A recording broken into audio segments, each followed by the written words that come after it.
Okay.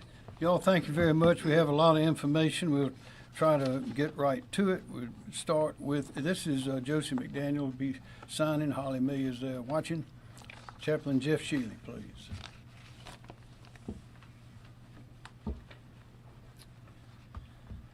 Well, good afternoon, my fellow citizens. At this time, I would invite us to remember the second of our two state mottos, while I breathe, I hope. So whatever your background or your faith tradition, whatever your convictions, I call on us to pause and to breathe and to trust that wherever there is breath, there is life. And wherever there is life, there will always be hope. And I humbly ask you now to allow me to pray for all of us. Lord God, the tragedy and chaos of life causes us to be afraid and to despair and to grieve. We lift before you these fears, our worries, and our grief in lament and call upon you to hear us. Hear us and help us. Bring us together and unite us so that we use our resources for those who are in need and alleviate the suffering of our citizens. Through our collective efforts, bring justice and create peace. Calm our weary souls and inspire us to the ultimate task of the human experience, the task of service. For there in those places where we serve one another, your breath of life is at work to bring healing and restoration to all people. To you, O God, be all the glory and honor. Amen. Amen. Thanks, Chaplain. Just a few introductory remarks. We do have some numbers. You may have remember some of these on Friday. These are outages, meters. We have about 3 million electric meters in the state. On Friday, we had 1,300,000 out. Saturday, 1,200,000. Sunday had 904,209, and Monday we had 745,593. So it's going down steadily. As of Sunday, Dominion, to break those numbers out a little bit, had 99,677 meters still out. Duke had 468,647. Santee Cooper, which provides through transmission, their transmission is restored, but the co-ops had 177,269 still out. So we're making progress. Unfortunately, we've now gone up to 29 deaths as of this morning related to the storm, and we ask you to keep those families and loved ones in our prayers. Progress is slow. Again, as you know, one of the things that's slowing us down is the choke points. We got all these electrical lines down. The soil was wet. The trees went over. The winds were adequate to knock the trees down. They knocked the power lines down, so we have power lines tangled up with trees and limbs, and it is dangerous to go in and try to clear that out yourself if you are not a power lineman. That is why the power companies must go in first and assess that before the chainsaw crews can get in. And we have lots of chainsaws ready to go, and more are coming. In fact, as General McCarty will explain, we got more guardsmen going out. We started off with, I think it was about 600. By the end of the 500, by the end of this day, we'd be well up to 670. And we have about 140, another company of 140 coming on sometime late today. So we're ramping up all over the state. A couple of things to mention. We ask people not to listen to rumors. Don't get your information from these unofficial sources, because 99% of the time they're wrong. And there were a couple of them that were circulating recently and causing fear and concern among people in Columbia, and that is that the Columbia water system was going out, the wastewater as well as the drinking water. Well, none of that's true. It was stated that everyone was evacuating the facility and all that, and I think the mayor and others had a press conference earlier today to knock down those rumors. I spoke to the mayor a minute ago. He says he thinks they got those rumors knocked down, but there'll be another one coming right behind it before long. So please get your information from official sources. And also, another one was there no power company presence in Greenville. Well, if you go on the internet and look at the pictures, don't listen to the words, maybe, but you'll see there are power companies all over, trucks all over, as well as people in Greenville. One other thing is this disaster relief. We're getting a lot of calls wanting to know why this county or that county has not been included in the disaster relief. That is because under the federal procedure, although we got the declaration to provide funds for the disaster relief, the counties themselves must send in the information here for us to transmit it to FEMA. It doesn't work any other way.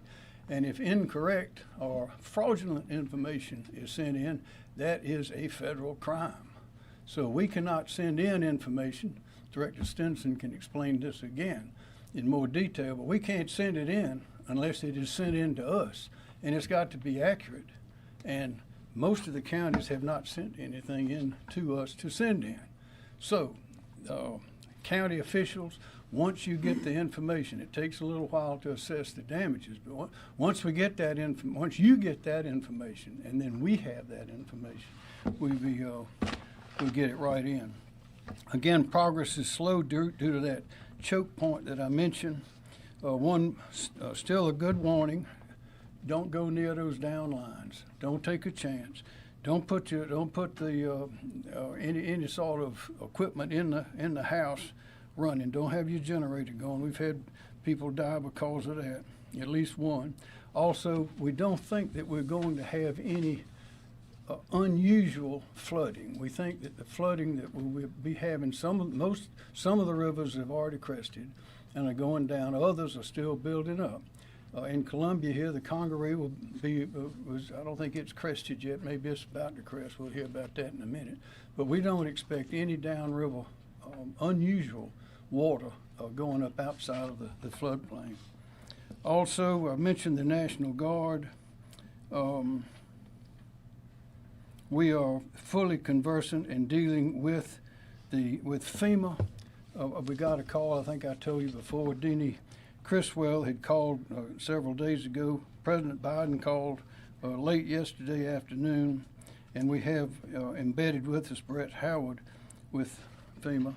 And so we are working that and getting whatever we're entitled to have or allowed to have. And we've got the whole team on the field. Everybody that is available, even some that usually don't go out in the field, they're all out in the field now. And so we have a great team and because of experience, we got a great working relationship with all these different companies and entities, as well as the various counties. So we're making progress, but again, it's going to take a while because of this situation where the power lines are down. They're tangled up in the trees, and that's slowing us down. That is the main hindrance to getting everything going again. John Quarillo. Thank you, Governor. John Quarillo with the National Weather Service. So I just want to address some of the concerns the Governor brought up with rumors about flooding in Columbia. So understandably, the river flooding in Columbia is an area of concern, especially with people making comparisons to 2015 floods. Well, there is some flooding to homes and roads adjacent to the Broad and Congaree rivers, such as what we're currently seeing in the Riverland Park neighborhood in Casey, for example. The good news is that the rivers, like the Governor had mentioned, are cresting now in the Columbia area. So for reference, the Congaree River at Columbia appears to have crested at 30.58 feet late this morning. This is the 9th highest crest on record and about 1.2 feet below what was observed on the river during the 2015 floods. I think it's important to stress that we don't anticipate any additional significant flooding to occur. Other areas away from the banks of the Broad and Congaree rivers that experienced flooding in 2015 will not see impacts. Flooding in 2015 was so severe because it was not just the river flooding, it was also torrential rainfall, which breached dams and brought creeks and streams well out of their banks. Also have some good news concerning the Wateree River at Camden. That river crested late last evening, and floodwaters will continue to recede, falling below major flood stage tomorrow. The floodwater will slowly work their way down toward the coast, with major flooding expected on the Santee River in Jamestown by Thursday. Moderate flooding is also possible on parts of the PD. Impacts will be limited, though, to areas more flood-prone right along the river. We also want to urge everyone living along, especially the Congaree and Broad Rivers, to listen to the advice of local officials and remind everyone to avoid driving on any eroded floodways. Thank you, Governor. Thank you. Andrew Bateman, Director, Office of Regulatory Staff. Thank you, Governor. Andrew Bateman, the South Carolina Office of Regulatory Staff. We continue to communicate frequently and work with our utility partners, our federal partners, and other state agencies to help restore power throughout the state. We understand the situation is ongoing. I'll briefly summarize some of the outages that the governor mentioned earlier. The total statewide outages at this point are 745,593. The top 3 impacted counties are Greenville County with just over 200,000 outages, Spartanburg County with just over 154,000 outages, and Anderson County with just over 72,000 outages. Thank you, Governor. Thanks, sir. President Keller Kassam, Dominion Energy. Keller Kassam, Dominion Energy, just some quick numbers. Totally impact customers on our system now, 440,000. Peak outage, 386,000. So that tells you some customers have been out more than once. I'm delighted to say that we finally broke through 100,000 out. We're at 95,000 out currently. Biggest impacted areas are here in Columbia. You know, everybody says, I don't see any line crews in my neighborhood. Well, they see them today. We tried to explain this. Transmission is substation, major taps that you see, get the commercial operations back up so people can get food, they can get gasoline, and that's the process that we've been through. Now we're in the neighborhoods today, so don't hear that anymore. Aiken, the governor was there yesterday. I was with him. That's the area that's hardest hit. In Aiken alone, general assessments indicate that we have over 1,000 broken poles in the town of Aiken alone. So it's going to be a tough recovery in that area. I just want to say that Team South Carolina extends beyond just these folks back here who help us, Chief Keel, Secretary Powell, Jimmy State, and I'd be remiss with Santee Cooper because they have come in and they offered up 143 line crews on the transmission side to assist us for mutual assistance because of the good fortune that they've had down there. The DOT has been tremendous with our crews working jointly trying to clear these roads. We make sure the lines are de-energized. They come in and provide that support. Brian Sterling, Department of Corrections, has got some chainsaw crews out there for us. And the things that mean the most of all the kind gestures that are shown to our linemen who are out there, no sleep, sweating. We try to keep them fed, but when they go in to get a drink at a restaurant, there are people all over that are buying their lunch, that are buying them food. That just tells you how wonderful and how blessed we are to live in this Palmetto State. And then Chapin High School, a shout out to them. The young people at Chapin High School, they don't have class, but what they are doing is tomorrow at 9 o'clock, they're going to feed 150 linemen, those students. So it's overwhelming. We feel so blessed in the midst of all of this difficulty that we're facing right now, but we'll get through it, we'll endure, and we'll get stronger, and it'll bring us even closer together. Thank you, Governor. Thank you, sir. State President Mike Callahan, Duke Energy. Mike Callahan, South Carolina President, Duke Energy. Thank you, Governor, and thank you to everyone around behind me. Team South Carolina is certainly going to get through this, and I just want to express my appreciation for all of the support that we feel, as Keller talked about. So Duke Energy has made significant progress since Friday morning, assessing and repairing the substantial damage to our infrastructure. I just had a briefing on that progress and some numbers for you. The number of customers without power continues to come down, now approaching about 450,000. As of yesterday afternoon, that was 530,000, so significant work there. And that compares to about 625,000 that were without power as the storm left the region on Friday. The poles, wires, and even some of the substations that make up our transmission system experienced significant damage. This infrastructure must be repaired before service can be restored to neighborhoods and businesses. So for example, we had 108 transmission lines that were out of service yesterday, and we have brought back 40 of those into service today. We had 117 substations out of service yesterday, and we brought back 35 of those this morning. And to date, we have restored about 50% of the substations that were damaged by the storm.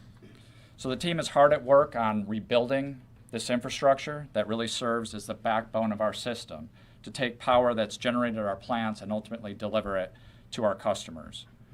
In terms of resources, we have nearly 6,000 skilled line workers and support personnel on the ground now in the upstate and working strategically as we assign these workers where they are needed most to restore power in an efficient and safe manner. Yesterday, we began sharing with our customers that we expect to have power restored to the vast majority of our customers no later than Friday evening, with the exception of areas that are inaccessible or unable to receive service. And to be absolutely clear, that doesn't mean power will be out for everyone until Friday. It just means that the very last customer that we can restore might be as late as Friday night. But we'll see many customers continue to come online well before that. And the work that we are doing and will continue to do until the last customer has power takes time, as the governor said, and we appreciate the patience. We know how inconvenient this is, how disruptive this is to people's lives. I'd like to end on something that we're focused on every day at Duke Energy. Governor, you mentioned safety. We ask that all drivers in the upstate move over, slow down considerably when they see emergency service, first responders, and utility workers on the side of the road. The move over laws in South Carolina are meant to protect workers, like those working to restore power, from life-threatening injuries. We also ask that members of the public avoid approaching utility workers in the field or entering their work zones as they clear debris and restore power. They have a hazardous and time-consuming job to do, and that requires their full attention to safety. So we just ask that everyone continue to support us in that effort. And thank you again. Thank you, Mike Callahan. President and CEO Jimmy Staten, Santee Cooper. Jimmy Staten with Santee Cooper. Our retail business, as you all know, was not part of we weren't in the direct line of destruction from this storm, and so we were able to restore all of that service on Friday. Our transmission system, however, was hit fairly hard, but not nearly as hard as what Duke and Dominion, the cooperatives, and several of the municipalities in the state have had to deal with. Working collaboratively with the cooperatives, we were able to get our last delivery point on our transmission system on yesterday. So our system is fully functioning now. So at Santee Cooper, our thoughts as being a part of Team South Carolina is that we have transitioned from restoration to mutual aid. And we have provided, as Keller said, we've got over 140 folks out working with municipals, working with the most hardest hit cooperatives. We've sent a couple of crews to Keller on the transmission side to help him reestablish service to those folks. So again, we are dedicated to ensuring that our team stays active as long as people are without power in South Carolina. Thank you, Governor. Thank you, Jim Staten. President and CEO Rob Hochstetler, Central Electric Power Cooperative. Thank you, Governor. Rob Hostetler, President of Central Electric Power Cooperative. I'm here representing all 19 electric cooperatives of South Carolina. My colleagues have done a good job talking about Helene and the devastation, the utter destruction. I thought I would focus on what makes the cooperatives unique. We serve about a third of the population, about 2/3 of the land mass. We operate in all 46 counties in the state. Our peak count of outages was 425 meters without power. Today, crews are working around the clock. People work in the evening as well. We have more than 300 additional people who have come in from outside the state to join Team South Carolina, coming from many states, through mutual aid. These people come in trained and ready to go to work. Our eastern cooperatives that weren't hit as hard are all helping the western cooperatives put power back in place. I would like to say the cavalry is here, but the cavalry continues to show up. More people are showing up every day from these states, some as far away as Kansas and Iowa. As Mike mentioned, it could be a week or more for some people to get their power back, but people will be getting power back during that time. We serve some of the most rural and remote parts of the state, and that takes time to get there. The exception being those very limited places where there just is utter destruction. This is unprecedented damage. The western side of our state saw what I call the dirty side of the hurricane. That northeastern side is where you get utter destruction. More rain, more wind, more damage. And so this is not a typical storm restoration for our state in that part of the country, that part of the state, the upper part of the state. It's a rebuild. And that's the way I'm starting to think of it. It is harder to rebuild in mountainous areas than it is where it's flat. We're still assessing damages in those areas that we cannot get to because of the thousands of trees down. But just a couple of stats. Last time I checked, more than 1,900 poles were snapped. Just for context, it takes about a four-person crew up to 4 hours to replace a single pole. So that's a lot of work to be done. Co-ops by nature are not as dense, so a few poles for us might only bring on a few meters, where a few poles in more suburban areas might bring on full neighborhoods. We are making progress. A good way to explain what all my colleagues talked about is thinking about we deliver electrons like cars are delivered on highways and interstates. The transmission system is the interstates. The delivery points that you heard them talk about are the exits off the interstates. We depend on them, Keller from Dominion, Mike from Duke Energy, Jimmy from Santee Cooper, to get those interstates open and get the exits open so that we can go get the service on the roads that run in front of your home, in front of your communities. That's what we call distribution. That's what the co-ops do. A little bit about what our employees are doing. Every employee is working on these things in the state. It's around the clock. It is a dangerous work. As Mike said, give them space to do their jobs, offer them some breath. They live in the communities they serve. They know how important it is, electricity, to all of us every day. They get it. One good example to me that really hit home was a crew member at Black River Electric out of Sumter, South Carolina. Unfortunately, their home burned to the ground, total loss on Friday. That person was back to work on the weekend to help other people. And I just think that's amazing. We get it as society, electricity is important. The few people, and really multiple people that are asking, what can we do to help? And I would tell you what you can do to help is, one, be safe yourselves. Please be safe. Offer some patience to the employees that are out working. Give them space to do their work. I've had employees ask me to ask the same thing. Please slow down when you're working around them. A few tales of people bypassing cones, forcing people to jump out of the way, and that's destructive. Bear with us. We're working. Offer space to people doing their jobs. Let them do their jobs. Thank you, Governor. Thank you. Kim Stinson, South Carolina Emergency Management Division. Thank you, sir. Kim Stinson with State EMD. The State Emergency Operations Center remains at OPCON 1, Operating Condition 1, which is our highest readiness state.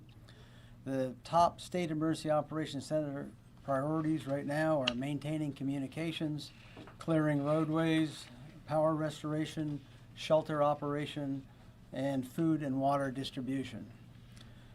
We have 10 of our personnel that are deployed to the heaviest impacted counties here in South Carolina, and we continue on a constant basis to closely coordinate with the county emergency management personnel. At the county level, they currently have 10 counties at operating condition 1, which is the highest level of alert, 11 at operating condition number 2, which is the enhanced level of awareness, and 25 are at operating condition 3, which is steady state operations. Their operational focus includes, similar to ours, power restoration, road clearing operations, shelter, and food and water distribution. Damage assessment is ongoing in the affected counties, but we do have some preliminary data. On the residential side, we've got 15 counties that are reporting 519 damaged homes, of which 21 are destroyed and 200 with major damage. Public assistance costs, that's the infrastructure damage and emergency protective measures, are being reported by 36 counties for a total right now of $14 million. And then county governments, right today, we're closed in 14 counties with 1 county on delay. In the logistics area, our Winsboro warehouse is operational with food, water, and tarps. Contracts for general logistics, transportation, fuel, and food have been activated. So far, we have actioned 450 requests, of which 145 have been completed and 305 are in progress. The most requests are for food, water, fuel, and chainsaws. And under the Emergency Management Assistance Compact, we received 2 search and rescue teams from Louisiana. We also have our public information phone system is operational for residents to call with any questions, and the number is 1-866-246-0945. 0133. On the federal side, an expedited major disaster declaration for South Carolina for Hurricane Helene was received last night. And the expedited declaration includes 13 counties for individual assistance. That's Aiken, Anderson, Bamberg, Barnwell, Cherokee, Greenville, Greenwood, Lexington, Oconee, Newberry, Pickens, Saluda, and Spartanburg counties. Then 12 counties for public assistance, and that's debris and emergency protective measures, were Aiken, Anderson, Bamberg, Barnwell, Cherokee, Greenville, Greenwood, Oconee, Newberry, Pickens, Saluda, and Spartanburg counties. All counties are also eligible for funding under the Hazard Mitigation Grant Program, which funds mitigation projects designed to limit the effects of future disasters, and that can range from wind retrofits to elevating homes. Counties can be added later for both individual or public assistance once damage assessment activities have been completed. Normally, there is a more deliberative process in requesting federal disaster assistance, which involves conducting joint damage assessments with FEMA personnel, which can take several days and sometimes even weeks. As an example, joint damage assessments with FEMA following Tropical Storm Debbie in August took nearly 2 weeks to complete.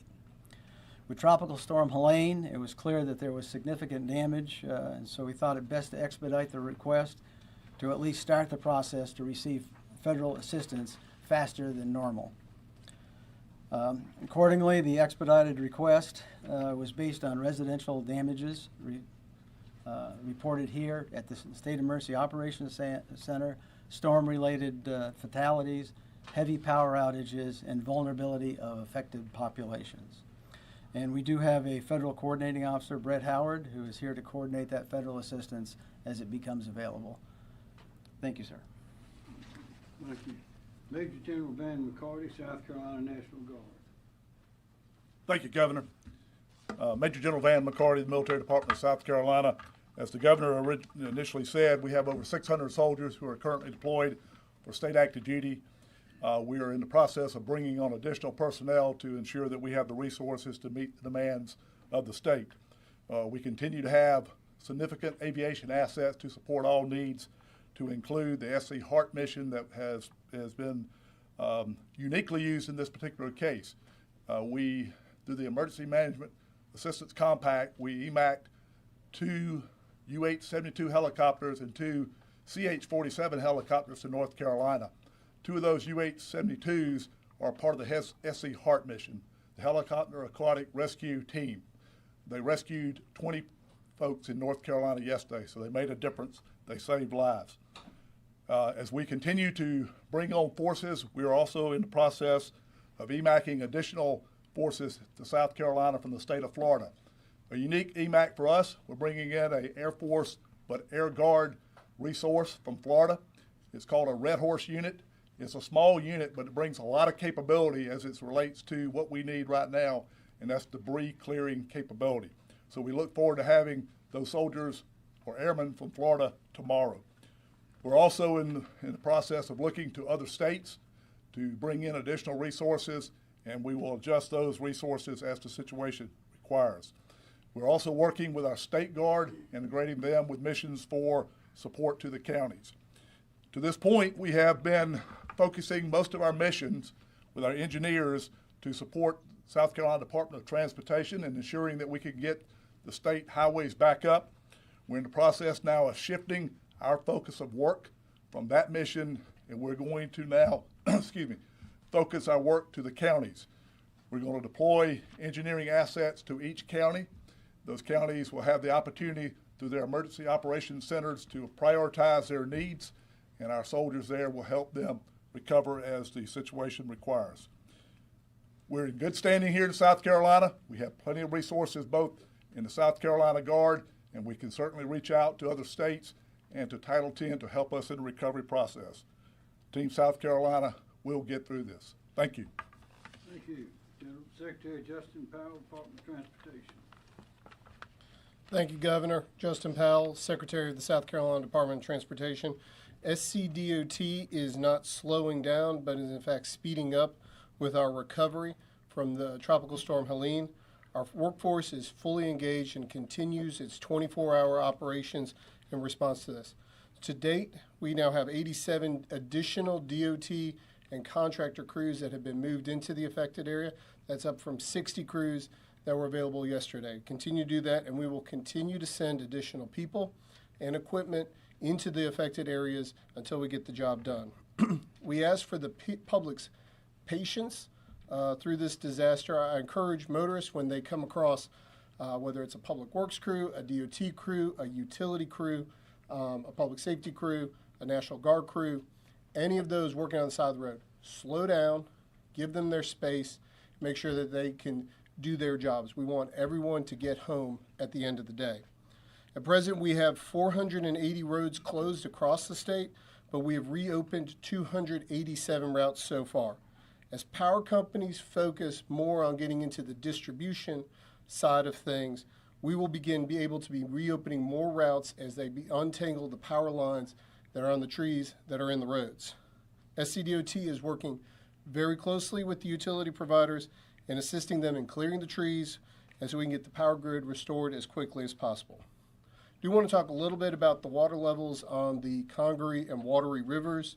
We see no threat to the bridges there and have been actively monitoring and closely watching that as well as that, but we have no concerns that there is any threat from flooding on those structures. And finally, we're getting the trees out of the roadway quickly. As you travel, you will see piles of debris and trees piling up on the side of the road. Know that we are in the process of activating our debris removal plan, and we'll start working on it in October. Thank you. Thank you, Governor. Thanks, sir. Director Robert Woods, South Carolina Department of Public Safety. Good afternoon, Rob Woods, Director of South Carolina Department of Public Safety. I'll just give you an idea as to where we are with regard to the traffic management mission. First of all, our calls for service, and when I say calls for service, what I reference is collisions, assist motorists, blocked roadways. Those have been trending downward over the last couple of days. They peaked on Friday at around 2,300. We got to just over 1,000 on Saturday, and then yesterday it was about 570. During the morning hours, our first shift today, 6 a.m. to around 11 a.m. During those first few hours, we were back to about 120 calls for service. So we're trending back to normal. What that means for us is now we can shift our focus of effort to assisting SLED with law enforcement missions, and that's where our personnel will be primarily concentrating in their efforts. So for example, we've got 196 personnel from the South Carolina Highway Patrol and State Transport Police assigned statewide right now. 121 of those are in the upstate area, which is where the greatest, obviously the greatest impact of the storm is. So those folks right now, those officers and troopers are primarily conducting high-profile law enforcement patrols, but we're also available to assist SLED with specific law enforcement and security missions. Lastly, I would just share this with you, again, going back to the safety message. Roadways in some instances still blocked by trees and in some instances water. Please be aware of that. Avoid those things. Please use extra caution while you're driving. In addition to that, we still have some areas where intersections are not under traffic control or normal traffic control signals. Please be aware in some instances we've got law enforcement out there directing traffic. Pay attention to the law enforcement. And as I mentioned the other day, when you come up on an intersection and there's no law enforcement there and there's no traffic signal that's functioning, treat that like you would a four-way stop. So as you were coming up to a stop sign, stop. If there's a vehicle to the right, yield to that vehicle. Thank you. Thank you, Director Wood. Chief Mark Keel, SLED. Mark Keel, SLED Chief. ESF 13, SLED, DNR, Triple P, SCDC, and DPS are currently providing 52 agents, officers, or troopers in 10 counties and 4 cities to support sheriff's office and police chiefs with security-related missions.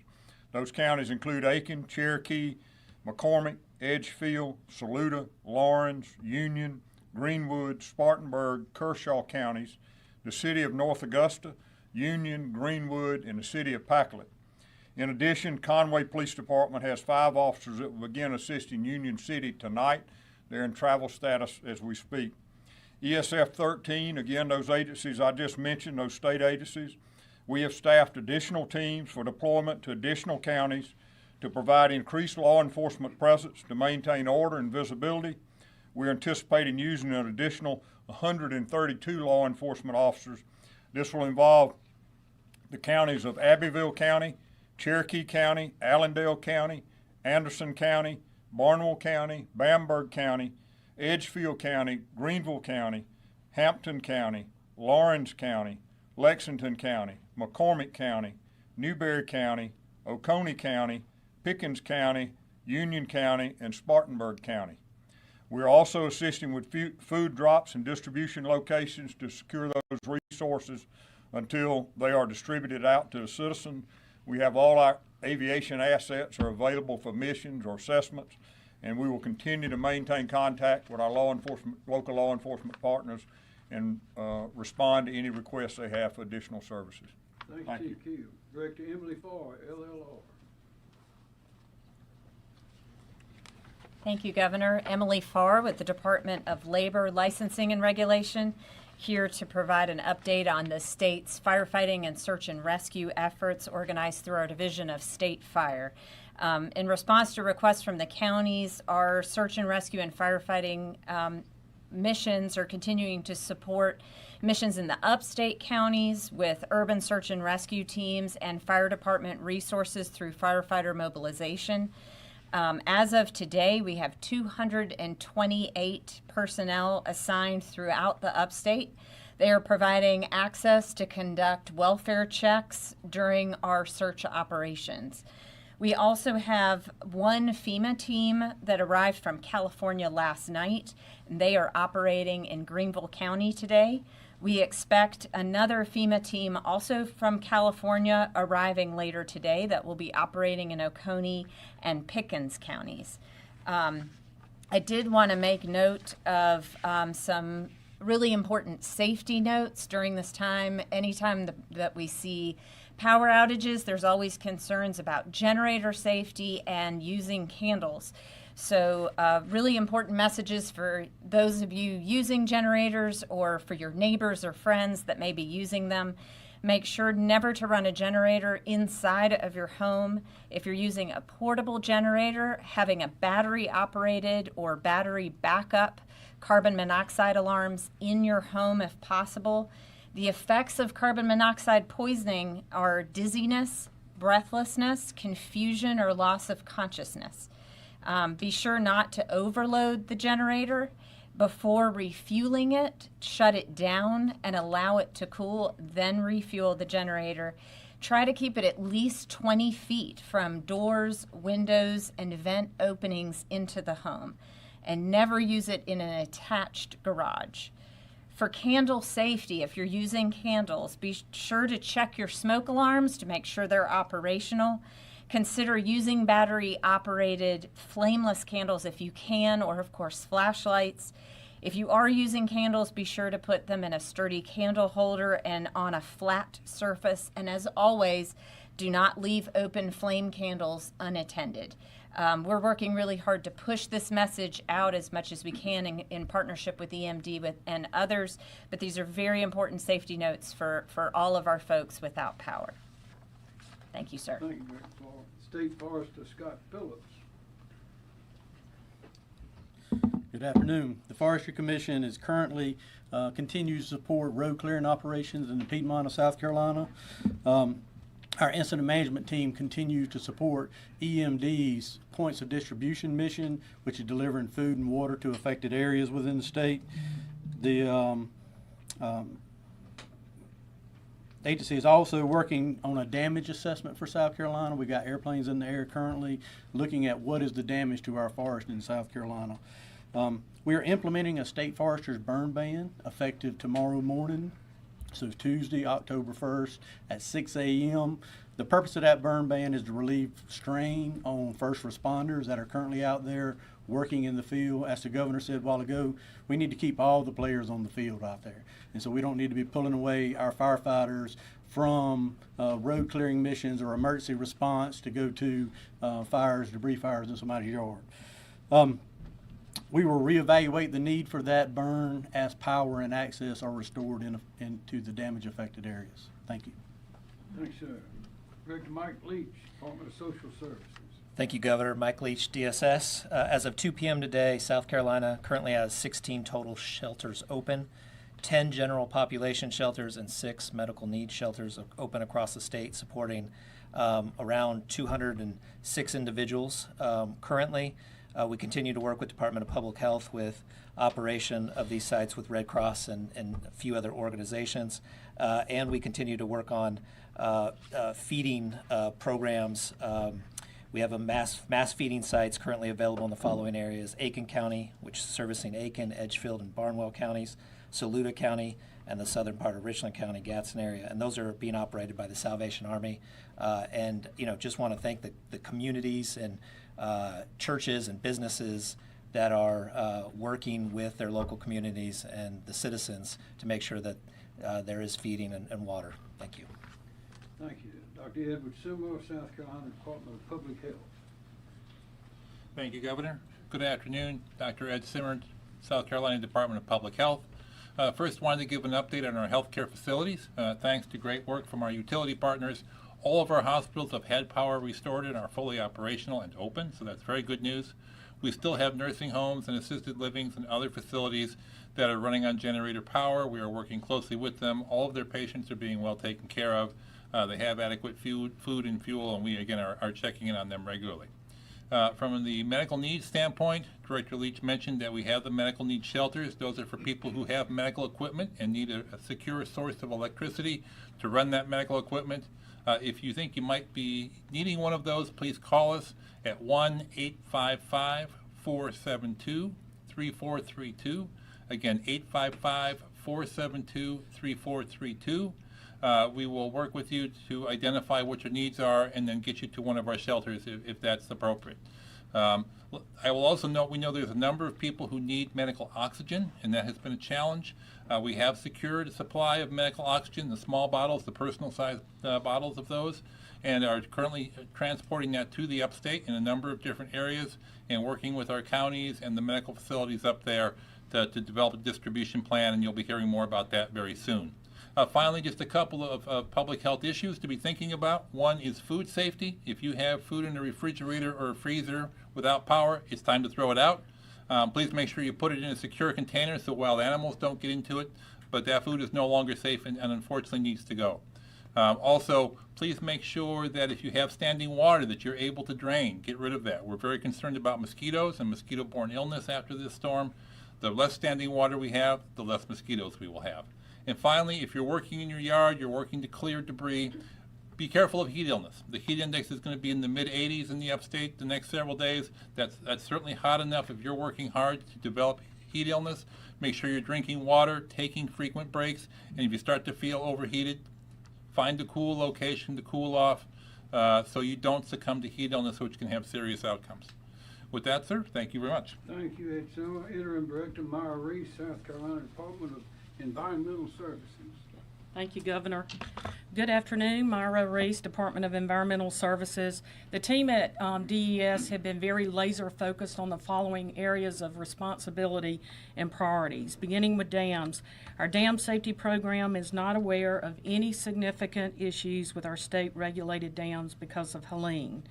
We are continuing our post-storm assessments, and as a reminder, we were looking at the dams that were located in counties that received significant rainfall greater than 8 inches, and we identified about 200 dams. The counties they are located is Pickens, Greenwood, Lawrence, Oconee, Abbeville, Aiken, Anderson, Edgefield, and Greenville.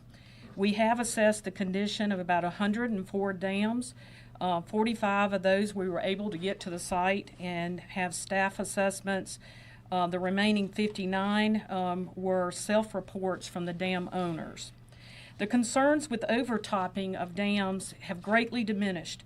However, debris accumulations in spillways is a concern both now and in weeks to come as runoff from rainfall washes into reservoirs, including limbs and debris.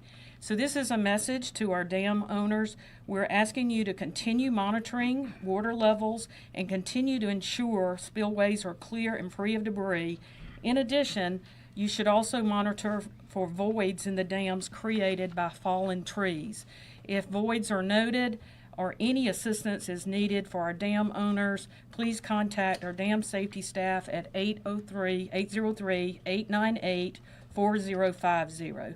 Again, 803-898-4050. We're on call 24 hours. Drinking water, no issues have been reported related to the supply of public drinking water to our citizens. As the governor mentioned, we're aware of a lot of misinformation being spread right now about drinking water and wastewater operations. The governor mentioned the City of Columbia held a press conference earlier today to address those rumors, and we're aware of other utilities working to clarify misinformation as well. I just want to strongly encourage everyone to please get your information directly from the utilities themselves. Please don't rely on hearsay or social media posts unless the social media updates are directly from the utilities themselves. We continue to reach out to drinking water and wastewater systems across the state, especially those in the heavily impacted areas, so that we can monitor their status. And one in particular area is to check on fuel supply status for those that are relying on generator power until permanent power is obtained. We have been in direct communications with many of these systems, down from the largest to the smallest. And they all are currently able to treat and distribute drinking water to their customers. And we're working hard to make sure it stays that way. We do continue to receive notifications of drinking water facilities that are taking precautionary measures to conserve water, and in some cases issuing boil water advisories because of low pressure within the system. Please follow information directly from your local drinking water provider for the latest updates. And just as with drinking water, we're aware of a lot of misinformation about facilities' operation status on the wastewater side. We have been notified of some sanitary sewer overflows, as you would expect with any storm of this significance, and we will remain in communication with our state's wastewater facilities to provide technical assistance. We're also making sure that those providers understand the circumstances in which they need to issue public notifications about a local sanitary sewer overflow. Debris management, we're communicating with our state partners and with local entities about debris management sites, and that we will approve alternative debris sites as needed so you can get the debris off of your property. Coastal impacts, our Bureau of Coastal Management has been made aware of a small amount of docks in the Beaufort area that were damaged. We're working with the owners of those structures. We have teams out today assessing for any other beachfront structures in our coastal communities. And a reminder to private well owners, we know that there are a lot of folks who rely on private wells for their drinking water, and when you don't have power, you don't have access to drinking water. We also know that your well could have been impacted by flood waters, and so we just want to encourage you to contact our private well hotline at 1-888-761-5989. Again, that's 1-888-761-5989 for guidance and information about how you can have your well water tested and your well disinfected. In closing, just a reminder about flood water. We want to continue to remind all South Carolinians to avoid floodwaters and use extreme caution around them. As you are aware, there are many harmful things that could have an impact on your health, and we'd like you to be reminded to take precautions. Thank you. Thank you, Maurice. Director Marcia Adams, South Carolina Department of Administration.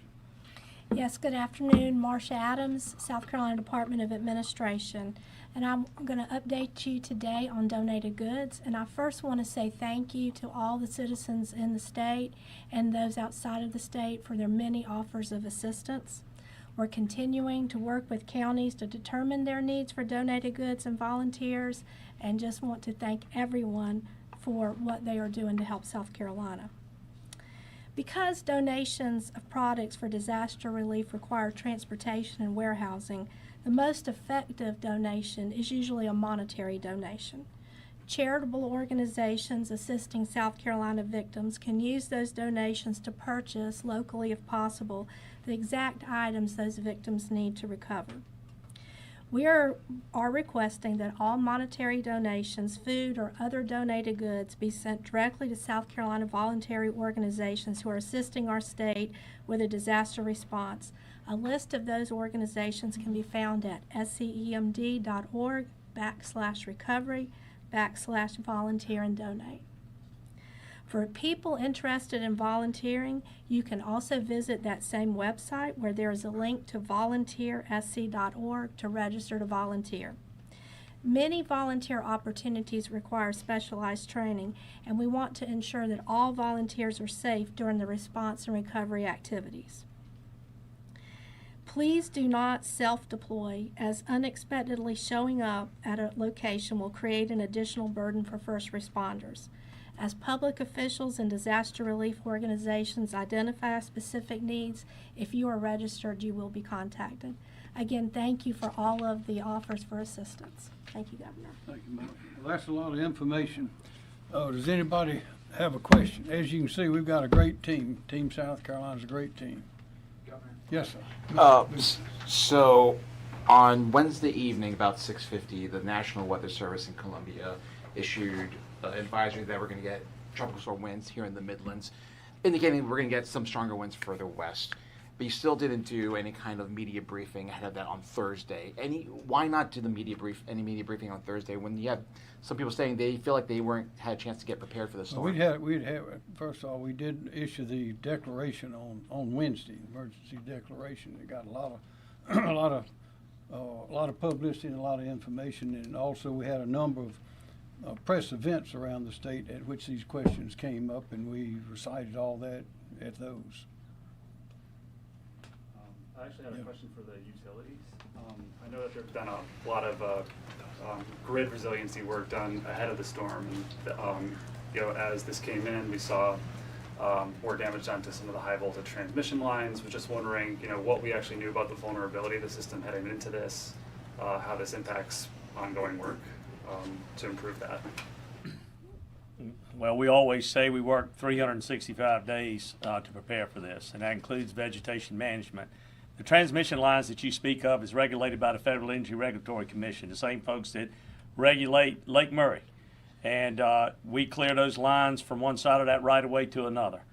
We are under extreme rules and regulations. If we have a tree that falls into a power line, if it doesn't come off that right-of-way, then we're subject to fines and censure by that organization. So we have a team of arborists and foresters that stay on that at all times. You need to understand we do a lot of work where we put in steel poles. Steel poles are resilient of winds up to about 150 miles per hour. And on our system, as I won't speak for the Duke system, but I can speak for Jimmy's system, we have voltages of 230,000 and 115,000 volts. We have also what we call sub-transmission, which is kind of transmission distribution is 46,000 volts. Some of that is wood poles. Wood poles, you get a 70, 75 mile per hour winds, which is what we had. You're going to have problems. That's kind of like the same thing with the distribution. So that's basically where we've got trouble. We don't have it where we kind of did our grid resiliency with the steel poles, and we replace those as we go in, as the state grows, and as we go in there and have issues. So that's a 365 days. Some lady sent me an email saying, why didn't y'all go out and make the system safe before the hurricane came? And it's just, that's impossible to do. We're doing it every day with the work that we do. Some of the folks that complain the loudest about the lights being out are the some ones that complain the loudest when we go in there to do the tree trimming. So we just, that's just human nature, and we accept that, and we understand that, but we're always working to inspect, patrol, and maintain both our transmission and distribution assets, as well as our dams that we use for hydro generation and our power plants. Keller covered a lot of ground there, and very similar for Duke Energy. At the highest voltages, we go up to 500 kV. At the lowest level, we have 44 kV that you called sub-transmission. Those highest voltage lines fared well, but the level of destruction that we're seeing in the upstate is a level that we haven't seen. Governor, we were in Greenville yesterday. I appreciate you coming and touring that and hosting a media event there where Senator Graham said, his whole life in the upstate, he's never seen destruction like that. And so the investments that we've made certainly have been helpful, but the level of destruction is just beyond something that you can harden a grid for. Gotcha.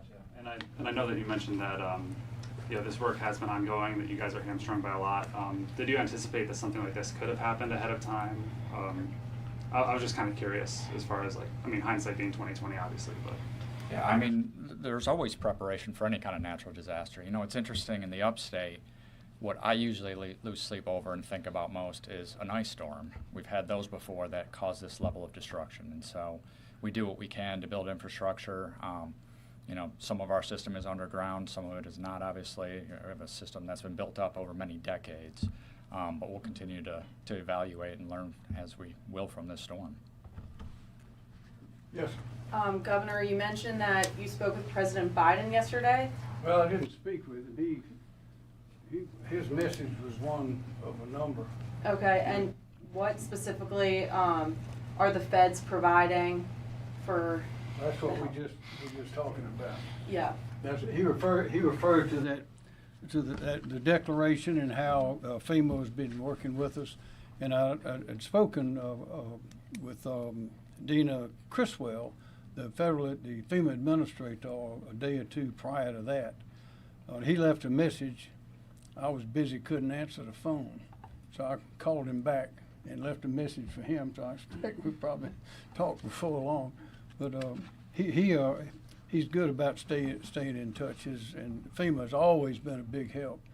And we have where is our man? Yes, sir. Come on over and let him take a look at you. Tell them what you're doing, please. Okay, sure, be glad to. Hi, I'm Brett Howard. I've been appointed as the Federal Coordinating Officer for Hurricane Helene. Currently, as you heard through this, we've got 2 USAR teams that one is employed, one is on the way. That encompasses about 90 personnel for both 45 that are on the ground. I've got staff that are inbound to start getting out into the communities that are impacted by this disaster that have the declaration in those counties. We need them to start registering. I have an IMAT team, and I need to give you numbers for that. I don't think anybody has asked, so if I could, I'll get to that in just a second. I have an incident management assistance team that is helping me bring in the federal resources the state and the survivors are going to need as we transition from response to recovery, as the power comes back on and repairs start being made. We also have mobile registration intake centers getting ready to be in these areas to help with that.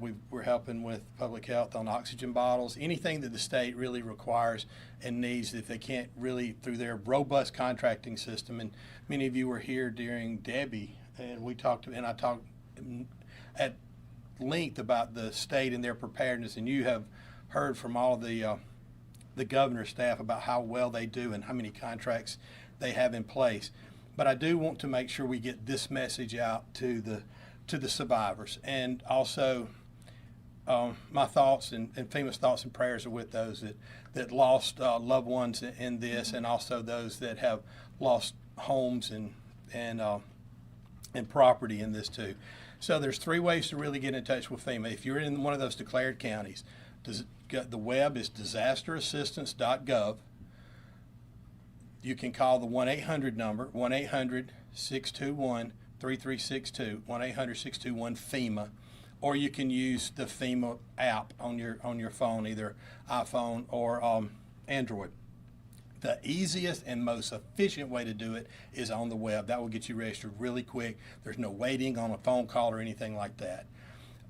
And those, we need to get people registered so we can start get them started in their recovery, to start purchasing things that they need to do to either repair their home, have somewhere to stay, and things like that. That answer your question, ma'am? Yes, thank you. Thank you, Governor. Thanks, sir. A couple other items. One is on the public assistance side. FEMA pays 75% of those costs, and the state has to pick up the other 25%. And so it's so important that we have all that documentation from the local level to identify the facility or the damage, and get that documentation in terms of how much it's going to cost to repair that. That's extremely important on that end of it. On the individual assistance side, FEMA picks up a lot of that themselves, and I think it's about $80,000 max you could get right now in terms of IA per individual that own other you're needs. combining the two Yeah, programs. yeah. Other needs and Yeah, combined. HDS. So you could get a potential of $80,000. Most people don't get that much. Half of it is for basically housing, and the other half is for what they call other needs assistance, and that could be medical bills, repairing or replacing some of your furniture and that sort of thing. They're bringing a lot to bear, like right now, in terms of oxygen and the federal teams and all that. But at the end of the day, what they really bring to South Carolina is reimbursement for many of these costs, both at the public level and at the government level as well. But documentation is extremely important, and that starts at the local level. I think false documentation, draws a penalty, a criminal penalty. So we should be correct about it, right? Be correct, yeah. Thank you. More questions? Yes, so when it comes to the daily assistance, we're seeing a lot of, private citizens offering water, places to charge phones, take showers, things like that. Other than shelters, is the state offering any other places to do that? Just to kind of get water, food, anything like that? Well, several people have talked about these points of distribution that we're supplying food and water to the counties. All this is managed at the local level, and so they ask us to provide the equipment, in this case the commodities, and that's shipped in, and then we work with them in terms of staffing and that sort of thing. So it's kind of an on-demand system. We've got supplies at our Winsboro warehouse, and if they need it, we will ship it. And that's, like you said, so like county administration would request those things? Yeah, well, the each county has an emergency management office that does similar to what we do here at the state in managing the emergency in terms of the operation and the logistics and the recovery piece of it. So we work with them. Sort of the same question for the schools that may have lost food and items. Who picks up the tab for that? That's a good question. Most of the schools get their funding for their food through USDA, and I'm not exactly sure how they work that, but I think they'll just replace it normally. And I don't know if anybody else has a better thought on that or not, but not seeing any. But Governor, can we get a description of what kind of assets were pre-positioned before the storm, and where were they pre-positioned, especially as we hear about crews coming in from out of state to assist our electric utilities? Yeah, they're coming from California, Florida, Mississippi, I think Alabama. But what was pre-positioned ahead of time? I don't recall the exact number we had in the beginning, but I will say at the first media briefing we talked about 18 states all the way to Canada. We had crews coming in. That number increases literally as we speak. For the Duke Energy system, we also serve parts of Florida, parts of the Midwest. This storm came right up through Florida, through South Carolina, North Carolina, and into Indiana, Ohio, Kentucky that we serve. We're wrapping up restoration outside of the Carolinas. Those areas weren't hit with I think Rob, you called it the dirty side of the storm, and didn't face the level of destruction. So we're starting to collapse in and move crews from Florida and the Midwest. So that number will continue to increase. I spoke to the governor on Sunday. That's way back before the storm, way back when it was still supposed to go through Atlanta instead of the I-passing over Augusta. On Monday, we sent a message out to all of our storm coordinators within the company. Let's go ahead, take care of your families at home, and let's get ready to work, because we're probably going to be impacted by this storm in some way. At that time, we said Cat 3 is what we were anticipating. We put our storm team together and had our first call on Wednesday. We went into storm mode and opened up our storm center on Thursday. That's when we start communicating with Mr. Bateman. I had my first call with him the Friday before, when I called him and said, hey, I think this one's coming. I think we're going to have some mutual assistance. And then we put a request in with Southeastern Electric Exchange, just like Duke Energy did, and we asked for resources to come here to the state. There have been a lot of these social rumor lies that we released linemen to go work in Florida, which is absurd. We bring resources here. The problem is because this storm was so large and it was covering Florida, could have gone all the way to Alabama. It didn't know where it was going to go. None of those utilities within close driving proximity were releasing crews, and neither were we, and neither did we. And then once the storm hit, and it was so impactful from Alabama all the way and up into Tennessee, it took a while for these resources to come here. This was an unusual storm. Usually storms come in and hit us direct. They come into the Gulf, go across Florida, and then they impact us as they go up the East Coast. All that energy goes into the Atlantic Ocean, and we get the rain. And you've covered those hurricanes. This one was different. It shot right up as a Category 4. It had 350 mile per hour, 350 miles of what it impacted as far as it spreading out. And Tallahassee is 292 miles from Columbia. So here we are. And Aiken's even closer. And Greenville and Spartanburg even closer. And that's why you got the impact that you did. So if I go back to when we started preparing, it was Friday a week for this storm to come. From that regard, we had the resources in place. We had people's minds and hearts trained on what was to come. We started stocking up our material for what was to come, and we put this entire, what the governor refers to as Team South Carolina, in place. And Dominion Energy is just proud to play a small part in all of that because it works, and it worked in this storm as well. Yeah, I think what you got to keep in mind is we were tracking the storm ahead of time. We had started our coordinations. We had started doing things at DOT in terms of moving equipment, moving personnel. So in anticipation of the forecast, we had moved personnel into Pickens County, Anderson, Greenville counties ahead of the storm. We put our crews on 24-hour operations. So they were there. They didn't have to go to the yards and cut their way in. Our crews were cutting their way out. And so they were immediately responding as soon as those 35-mile-an-hour winds came down and started working from there. And then as any storm happens, you've got to be able to adjust to the conditions of what actually happens. And in this case, we had to do that. And that's, we've been able to surge because we had those resources prepped and ready to go into the zone. Justin, do you have any sense on when the roads might be cleared? So I think what we're really following is our, the power companies are kind of the main linchpin in this whole process for us. So one of the big things for us is if it's tangled up in a power line, the trees over there, we got to wait for them to come in, ground it for us. And so we've been working very closely with them. In fact, today is a good example in the North Augusta area. Dominion and our crews were working hand in glove. We're operating the chainsaws, going from there. So I would say I think as the power company is looking towards the end of the next week, or not next week, this week, I think we'll be following right behind from there. Yes, South Carolina Guards also began to monitor the storm early on. After the governor issued his executive order, we brought on 75 soldiers and high water vehicles, the LMTVs, anticipating this to be initially a water event where we may have the need to send in personnel to rescue people that may have been stranded. Very consistent with what we've done in the past with Tropical Storm Debbie on the coastal region. So we went to that degree to get ready. Immediately after the storm hit, we realized that we had a different storm to contend with.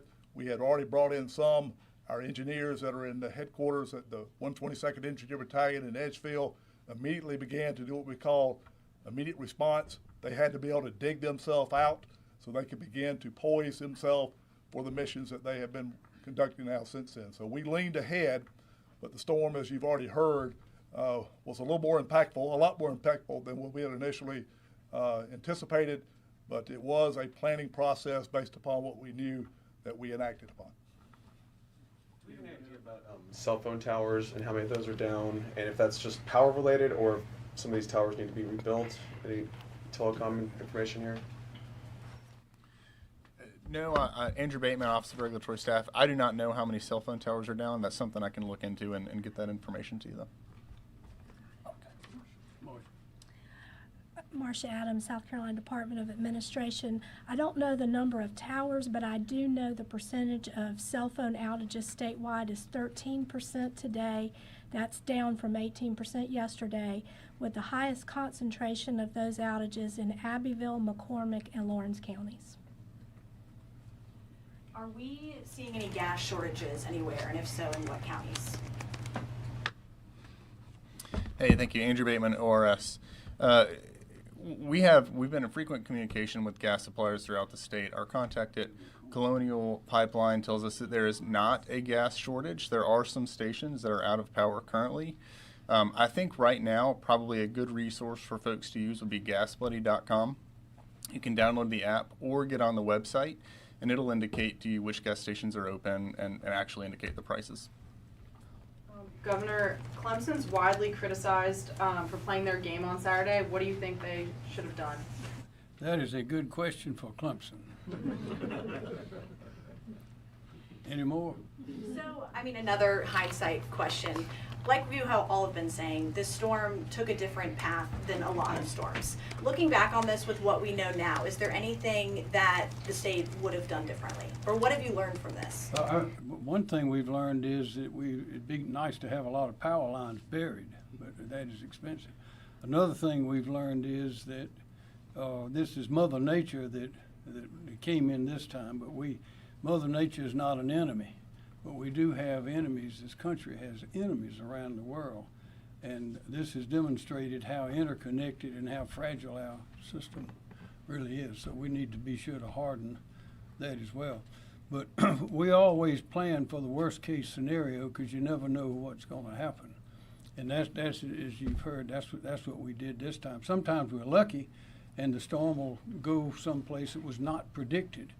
That is, we thought it might be coming at us and it veered off. Wasn't as strong when it got here because it went across land.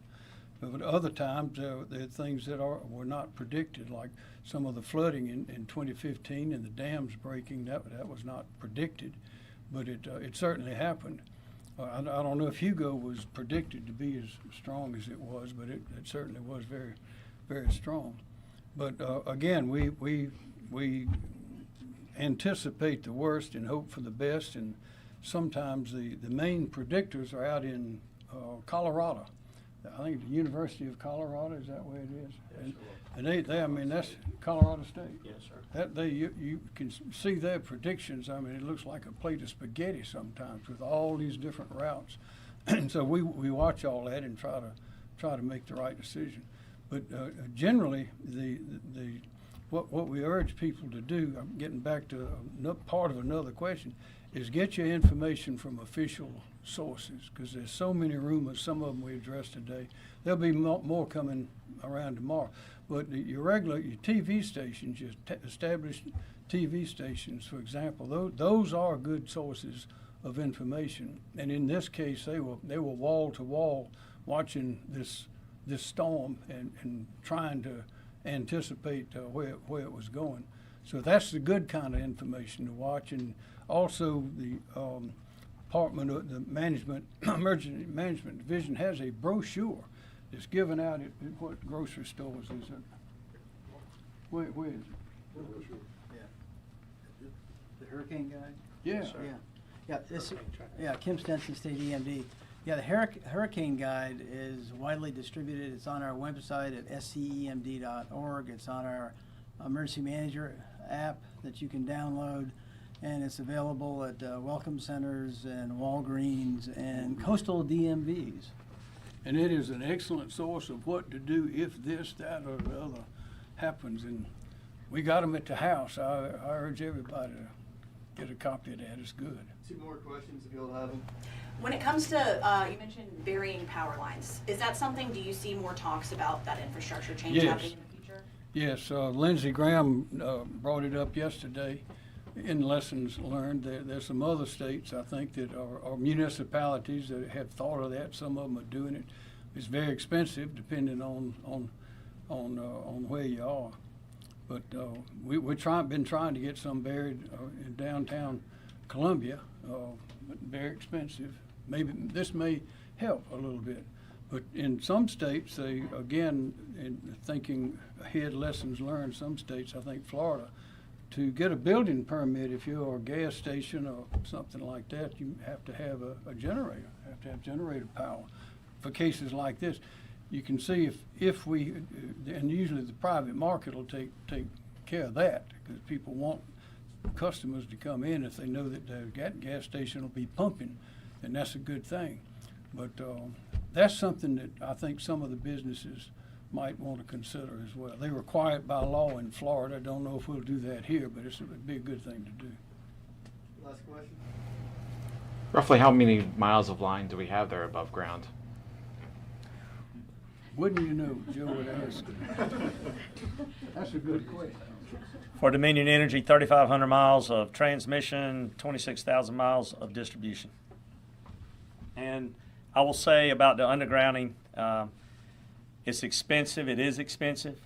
And if customers are going to pay for it, or you're going to put an unfair burden on some South Carolinians that maybe are unable to pay, the way it works for us, we have it in our franchise agreement with municipalities in a matching program so that they can go out and put some of the lines underground. You've seen it in the Vista here in Columbia.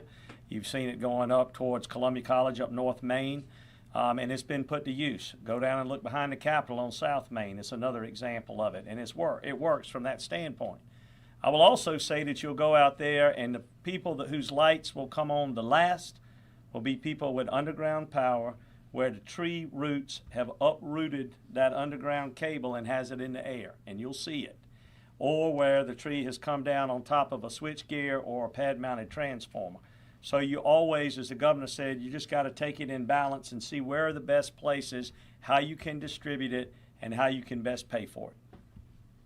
I was just going to say my team can get you that information. I don't know exactly how much underground. Is that, you want to know how much underground and how much would need to be buried? To bury all of it? How much is above ground that in theory we need to? Thousands of miles, as you would expect. But in Horry County, Georgetown County, we are working with the communities in each of those areas where they contribute a certain amount of dollars. We match those dollars, and we have systematically been undergrounding at the beach levels now for a number of years. So we're starting to see the value of that investment. But as Keller and Mike have both said, it's an incredibly expensive process, and so we're doing it slowly so that we can keep energy affordable and yet reliable. And another point is, that is expensive, but what is this that we're doing right now? This is fairly expensive as well. Yes, sir, go ahead. If you'll let me. For the cooperatives, we do have 1,000 miles of transmission, but we just tap the interstates that our peers own, and about 79,000, 80,000 miles. But some places have done underground, and I would make sure everyone knows that. Keller mentioned it, Hilton Head Island, all underground. Places that get hit normally are putting power lines underground. This, again, was a spot that was unexpected and on the dirty side of the hurricane. It is just really tough. It's crazy expensive to put power lines underground. Well, y'all, thank you very much. We're not out of it yet. We have a lot of work. I'd ask you everyone just to be patient and realize that this great team we have is working to get things back humming and do keep your neighbors, friends in your prayers. Thank you.